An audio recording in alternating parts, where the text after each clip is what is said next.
So an agroecologist, a biological dairy farmer, and an agronomist walked into a field. And what do you think they saw? This was the question posed by John Morgan in 2011 for the Dominion Post when looking at what was happening with regenerative systems in New Zealand and the debate that was going on a decade ago. Neil Armitage was an extraordinary dairy farmer. In 1998, he cut out all of his potassium fertilizers and gradually began to reduce his inputs. He was doing that in response to animal health concerns, seeing more weed pressures coming into the system, and feeling like his system was no longer profitable. In 2006, he discovered the biological approach, and out of that, he saw dramatic increases in production, in animal health, and the reduction in weeds. The agronomist, when he looked at these fields, the perception he came to was that this farmer was mining his inputs, and he was a really good farmer. He was sure that the management here was good, but it was the fertilizer applied 13 years ago that explained the success of this producer. So Neil at the time was producing about 60% more than the New Zealand dairy farm average in milk production per cow. And as you can see in this image, I'm asking these questions of what do you see? Where's the curiosity? And what we find is when we change how we look at things, the things that we look at change. And this really is the regenerative approach. What is it that we're looking at and what's possible? Neil Armitage was using less than 6 units of nitrogen and running a very successful dairy farm business. So how is it that we can ask these questions in the New Zealand landscape? And what I find out here, and it doesn't matter where I am, is someone will say, well, it's all very well that they can do it in North America, or they can do it in Australia. They've got it easy. And, oh, no, you can only do it on a small scale. These days, you'll find me in my happy place. I'm often found walking behind cattle with my horse and my dog. We're currently based in Montana and we work in the west of the United States. My company, Integrity Soils, is based in Australia, New Zealand, and North America. We work alongside producers that cover about 1.2 million acres. And then we also work with organizations in designing programs to improve soil health. And those programs cover around 24 million acres. So on average, I think our client size is about 10,000 acres. So for me, when I get asked that question, can we do it on a large scale? The answer is, oh yes, we can indeed. So at Integrity Soil, sometimes I feel like I'm this super generalist with a specialization in soils because we work with pretty much every single sector from cattle, bison, to apples, viticulture, large-scale cropping, turf industries, dairy farms, market gardens, you name it. If you've got soil, we've probably worked with your industry. The image here is of Alder Spring Ranch. They have 46,000 acres in central Idaho. They receive about 9 inches of annual precipitation. And as you can see on the ground there, this is tough country. So 24 million years ago, there were volcanoes all around this area. And what you're looking at is basically ash and tuff from that volcanic explosions. So lots of bare soil, lots of rocks. And what they're doing is they're replicating how the bison would have once moved through these landscapes. So there were never the huge herds that you sometimes hear about. There may have been mobs of like 400 or 500 bison that were moving through these landscapes. And as they moved, they didn't return to those areas for potentially a few years. So what's happening here is you have interns that have a GPS in their saddle, and they basically move like a flow with their cattle, and they never come back to the same area more than once in a year, and potentially up to once every 6 years. And so in this process, what they're doing is they're rejuvenating these landscapes. They're finding probably a 3-fold increase in ground cover. The species diversity has just exploded, and they've taken their soil organic matter from about 2% to 4.5% in that 6-year period, which is significant. So across 46,000 acres, we calculated on the back of a napkin that they're potentially sequestering the emissions of 18,000 Americans, or around 48,000 normal people in terms of our carbon footprint. So these people are doing extraordinary work. So it's possible in America, but what about New Zealand? This image here is from a station called Pegio. They're actually on the back end of Molesworth Station, so just inland from Ward in the South Island. This country here is some of their easy country. So incredibly steep, fairly challenging landscapes to work in. And when they came to me, the reason that they did is they were seeing very low lamb scanning. They were seeing photosensitivity in their livestock. They had an encroachment of what we call woody weeds, so matagari and bracken and those kinds of species. And also they were suffering from some pretty significant erosion, which they didn't feel that we could do anything about anyway. And this erosion was so bad that at times entire hillsides would come down and they'd have to get a loader in so they'd actually be able to leave their property. And that would happen at least once a year. So the area does get some significant rainfall. So what we did was we aerially flew in seawater, some biostimulants, and a little bit of trace elements and some sulfur to help address some of the what we're seeing in terms of trace element issues and microbiological issues. Within 6 months of that application, we saw a dramatic increase in the biomass of microbiology under the soil and the diversity of those microbes under the soil. So there was about 150 to 300% increase in those microbes. So it's all very well to build soil health, but what does that mean in terms of a result for a producer? So as you can see from the beginning of when those biological stimulants were applied, their scanning increased year on from that application. What was interesting is that the lambing in 2014 and 2015 actually dipped. And the reason for that is these guys are on that major fault line and are not that far from Kaikoura. So one of the unexpected outcomes from this was that the photosensitivity in the lambs went away and the erosion stopped. And when I mean erosion stopped, I mean it stopped. It stopped dead in its tracks. So we had fence posts to see and track that soil movement down hillsides, and those soils did not move after that application in 2012. Until, and you'll all remember this day, until this event happened. So 2016, these hillsides came down. Many of you will remember this image of the 2 Hereford cows and their calf on top of that wad of soil that came down. That was actually a neighboring property to the Pegiau station, and that was the end of the ownership at Pegiau. They decided to ditch all this work that they'd done on their land and then move away from that fault line. Some of the steps forward that we see with soils can be quite extraordinary as we begin to focus on soil health. And this is one of my favorite fence line images. It was taken by Kim Deans, who's a coach with Integrity Soils in Australia. They've been practicing regenerative agriculture for 14 years.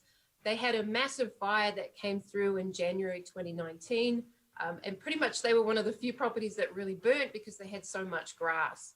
Now, what's interesting is to see that recovery after fire, and we all saw these massive dust storms, and in fact, much of the dust that blew off Australia landed in New Zealand, or on top of New Zealand.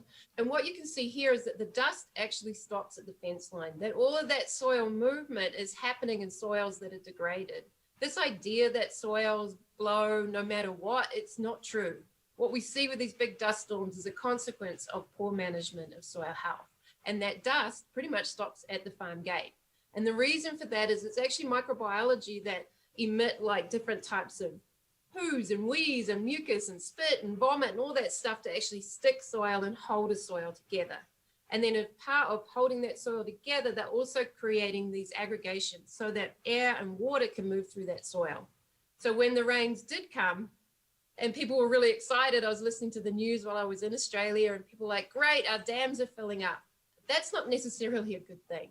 So this image here shows you what happens when those heavy rainfalls arrived. It actually looks like the neighbor's place is a literal lake, even though it's on the same elevation, whereas the soil on this side of the fence is actually holding on to water and absorbing every drop. We've seen examples with regenerative operations where they are building soil health and focusing on microbiology across fence lines with nearly 30 degrees difference, Celsius, difference across that fence line just in that top centimeter. And you think about the stress of a plant when it's facing those kind of massive temperature fluctuations. So the temperature could actually change just with a cloud coming over. So you think of that stress for that plant. And that is all because of those airways and that airflow that we're creating. In 2006, this research was done on a regenerative apple orchard. So the regenerative's on the right and the conventional's on the left, same soil type. What you're looking at is basically an X-ray image of the pore spaces in those soils. So the dark is your soil and the light is all those air spaces. So through regenerative management practices and really focusing on building soil health, we have these systems that are able to function like a sponge, and they hold on to water and then release water as it's needed. The soils on the left are what we're seeing globally. So right now in New Zealand, they surveyed dairy farms in 2013 under a State of Environment report, and they discovered that 78% of New Zealand dairy farms are significantly compacted. So that means even more compacted than this image. And across all of our pastoral land, about 44% of that is significantly compacted. What does that mean? That means that every time we have a heavy rainfall event, it's all just going to come rushing off the hills and on the lowland, and then end up having situations like Edgecumbe, where we see massive amounts of flooding. We want to create soils that function like a sponge. And how is it that someone like Neil Armitage can actually reduce his nitrogen down to below 6 units? It's because soils, when they become compacted, need 10 times the amount of nitrogen and lose 10 times the amount of nitrogen, either to the atmosphere or into the waterways. So I find people get really, really excited about the opportunities offered by a soil health approach.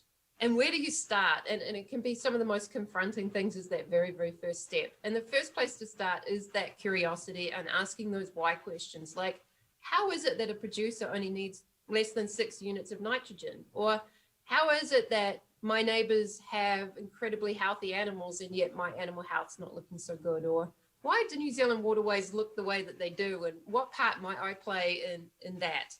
So the second place to start is probably looking at what are some of the things that we can reduce that potentially may be very harmful. And then looking at what I call this the methadone program, but basically looking at how do we step out of one system without going through withdrawals. So that belief that if you're going to cut back your inputs and that's going to end up reducing your production and your profitability is true if you're not considering microbiology. So by working with microbiology, we can really build an ecosystem that functions well so that we don't end up with this basically withdrawal period.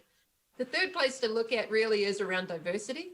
So how do I increase the diversity, not only for my livestock, but it could be for my trees or vegetable production, and really thinking of they're providing multiple ecosystem services in terms of opening the soil up, of feeding microbiology, of feeding all of our, bees and beneficial insects, birds, whatever that looks like. Can you increase the species on the ground? And that might be in a cropping situation, maybe intercropping, having something that's coming through in the understory, having alley crops, growing cover crops at the end of the production cycle. In trees, can we have an understory mix that's incredibly diverse? And then thinking about incorporating more of our natives into this process. So are there trees perhaps that would go well with your ecosystem, but really focusing on biodiversity and capturing as much free sunlight energy as we can to pump that out through those root systems and really be feeding microbiology and building that matrix that allows all that air and water movement to happen and then allows those soils to stick together. So we can dramatically reduce the amount of soil losses in New Zealand by just starting to think about biodiversity and feeding microbiology in the process. The fourth place may be, in fact, to start talking to people that have been doing this in New Zealand for quite a while. There's certainly our coaching team, but there's people that have been doing this for many decades. So it's worthwhile talking to them or joining some of the groups that are around so you can share information and really feel confident before you start making large changes. And then that's really going to set you up for success. If you're wondering, how do we get microbiology back into the soil? In the New Zealand context, we find that actually there's a lot of microbiology in your system. They're not always awake. They're not always functional. But what we find is we can apply what we call the quorum signals or different types of biological metabolites to basically wake up these soil environments. We could be using things like compost extracts, fish products, seaweeds, all sorts of things that are very complex biological foods to basically wake up that biological component, and then that system starts to work. Now, if you do have something like compaction, we have a process that we call the 5 M's, which is looking at why is it that and we use it to look at every component on the farm. So why is it, let's say you have compaction? Well, is it a management issue? Is it your mindset? Is it a mineral imbalance? Is it a microbial balance? Or is it low organic matter, which is just cheating a little bit, but it's an M. And so by using those 5 M's, we can then diagnose what's causing that compaction so we can actually make a difference at the root of what's been causing that issue. And then if it is a mineral imbalance, maybe we can address it using minerals. Is it something with your management? You know, have you been overgrazing? Have you been cultivating? Have you been using a lot of synthetic fertilizers? They will all contribute to a compacted soil. So by then taking the actions to address that, we can start to see soils open up. And some of the quick ways to do that might be from your cover crops, or it might be perhaps using machinery to come through and open a soil up. And we're just going to do it once. And then we're going to address what's causing that compaction in the first place. And now that system starts to work.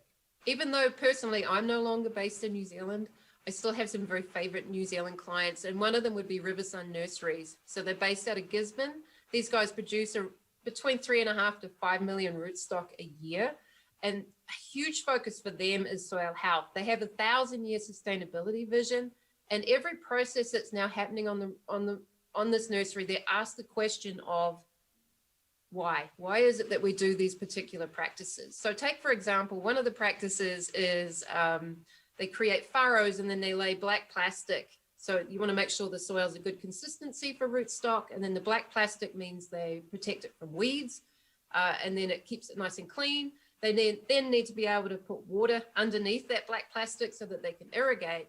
And then when it gets really hot on that black plastic, as you come into the middle of the season, they have to paint it white. So the question was asked of why do we do this? And at the end of the day, it was, okay, well, we're going to need to irrigate because we don't have water obviously entering that system, and we need weed control. So they began to ask the question of how could we do this in a way that reflects more how it works in nature. So they actually started to sterilize barley straw bales, and they ran those bales down between the rows. So no black plastics and no need for that, all of that waste. So you've got that waste plastic, and you've also got all that water system that becomes a waste product at the end of the year. What they found when they did the whole costing is even the labor units and having to roll that barley straw out, it was still cheaper to do that than to use the black plastic. And I know they keep expanding this in terms of, all right, what are some other options, but at least they're asking those questions. And it's very exciting for me to see large operations like that in New Zealand that are really serious about how do we do this? How can we have a 1,000-year sustainability vision? And the other thing that's really cool is they certify their rootstock based on mycorrhizal colonization. So they're educating vineyards themselves about the importance of this fungus that's so vital to the health of vineyards and so vital in the health of pasture systems. So the challenge of our generation is to answer that question of what is it that we see? Where is the curiosity in this world that we're currently living in terms of how do we build ecosystems that function? How do we build soils that can hold on to water, that can hold on to nutrients and don't rely on someone pouring stuff on? This is not a new approach in New Zealand, and it's certainly not possible just on a small scale.